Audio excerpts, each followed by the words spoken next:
So on top of bass fishing, another big hobby of mine and passion of mine is archery. So, originally this channel was around kayak fishing.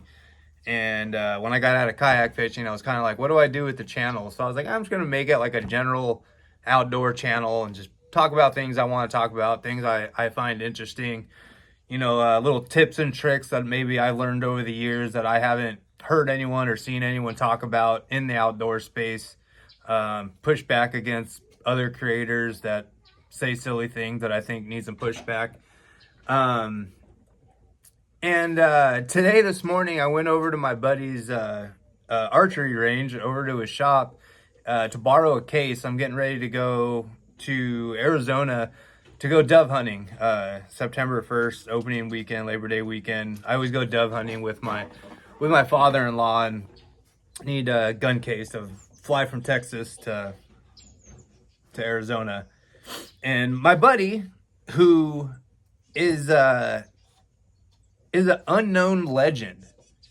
And I find this so interesting.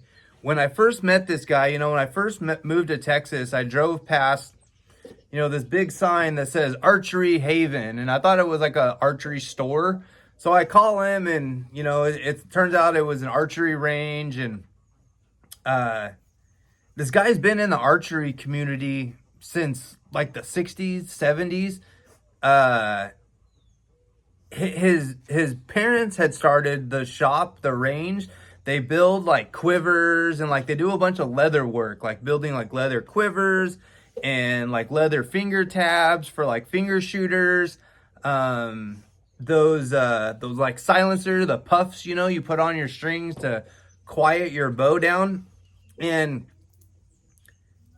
it was shocking to me. This guy's a legend. He has won so many tournaments and so many things. He shoots compound bare bow. So a compound bow, but with his fingers, no sight. It's got a little Springer rest on there just to rest the arrow on. He doesn't shoot any new gear. Like he shoots a bow that most people have never even heard of. It's called a Barnsdale. This guy, I don't know, something Barnsdale, builds these bows, I think out of his house, and he whoops everybody's butt, at least everybody that's shooting, compound bare bow, which is kind of a dying class in archery, but he whoops my butt all the time. So every Wednesday night, we have like a club tournament where we shoot indoors. And it's just 20 yards, indoor, like a Vegas round where you shoot, 30 arrows at I shoot a 3-spot target, but it's 30 arrows, 10 sets of 3. And I always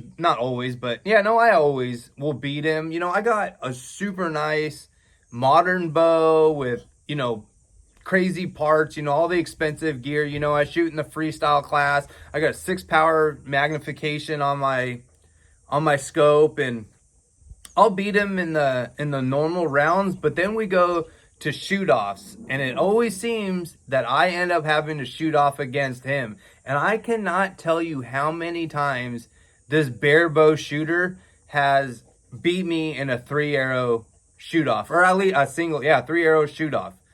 And it just blows me away that a guy with his credentials nobody knows about.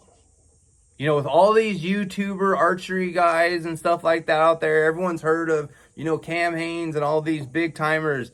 And, this guy, he's in his 60s and he's got trophies lining this whole entire building. When I went over there right now to go grab that case from him, he told me in the last 2 years, he set 11 new records. It's just shocking to me how, like I said, a guy with his credentials and has won as much as he's won in archery, he's not more known. And I've been telling him that we need to sit down and do a podcast because he's got stories for days. He's in his 60s, so he's got stories after stories about all these years of competing and traveling here and traveling there and beating this guy and all this stuff, all these names I've never heard of, and it's just so interesting. And it's like a disservice to the archery community that he's not more popular than he is, or at least these stories aren't being told. So I need to sit down with him. Maybe one day I'll go over there and set up the tripod, and him and I will sit down and just have a conversation. You know, I go over there before, when I was self-employed, I had a lot more free time, and every Tuesday I would go over there, and he does classes on Tuesday. He does instructionals on Tuesdays, and I would go over there and we would go out. So his archery range, he's got an indoor range, you know, it's just 20-yard indoor range, and he has all of his bow tuning stuff, his presses and all that stuff set up in there.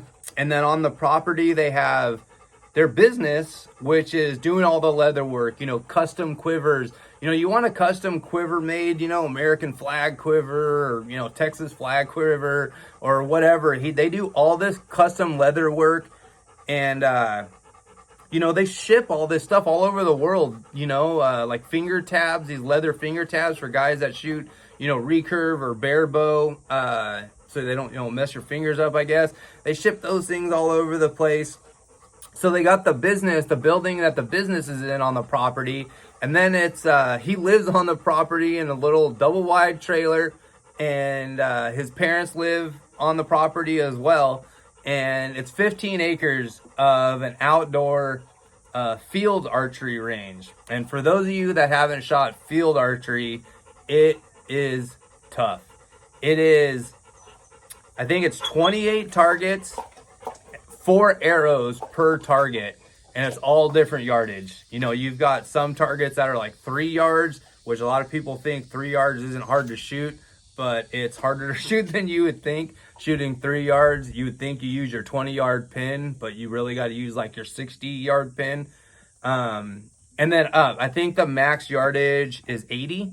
So he's shooting 80 yards, fingers, no sight, no release, none of that crap. He just puts his finger, he's got little marks on his tab, and he walks his fingers down, holds it, looks down his arrow, and wings it at 80 yards. It's incredible to shoot with him. It's incredible to watch him shoot. It's incredible knowing him. And like I said, he doesn't shoot all this modern equipment and stuff. He still shoots these old aluminum arrows. He shoots a Barnsdale, a bow company I'd never even heard of. I'm actually thinking about buying one of these Barnsdales for just to have an indoor bow. Because right now my bow, I use it for both indoor and outdoor 3D tournaments. You know, he hunts this property. Like I said, they're on 15 acres. So he's got a bunch of blinds set up on his property and feeders going. And he hunts with a recurve. Goes out and deer hunts with a recurve, rabbit hunts with a recurve, bow fishes on Canyon Lake. You know, the lake, we both, you know, live real close to the lake. He goes out on there and bow fishes. He's a really interesting character. And one of these days I'm going to sit down and do a video with him. I told him we should start doing a podcast talking archery stuff, and just, you know, how the industry has evolved and stuff like that. He doesn't keep up on any of it. You know, when I'm talking about, you know, Levi Morgan just won this 3D tournament, I mean, he knows who these people are. He's met most of them. He knows a lot of them by name. He knows Joel Turner. Joel Turner knows who he is, but he just doesn't keep up on the stuff. He's not on social media. He's not trying to be, you know, YouTube famous or none of that crap. He just goes out, shoots his bow, and wins tournaments. And he's an interesting character, and it's great knowing him. I'm glad I met him. He's a really good dude. And one of these days I'm gonna sit down and we'll have a conversation with him. You guys will get to know him. That's it.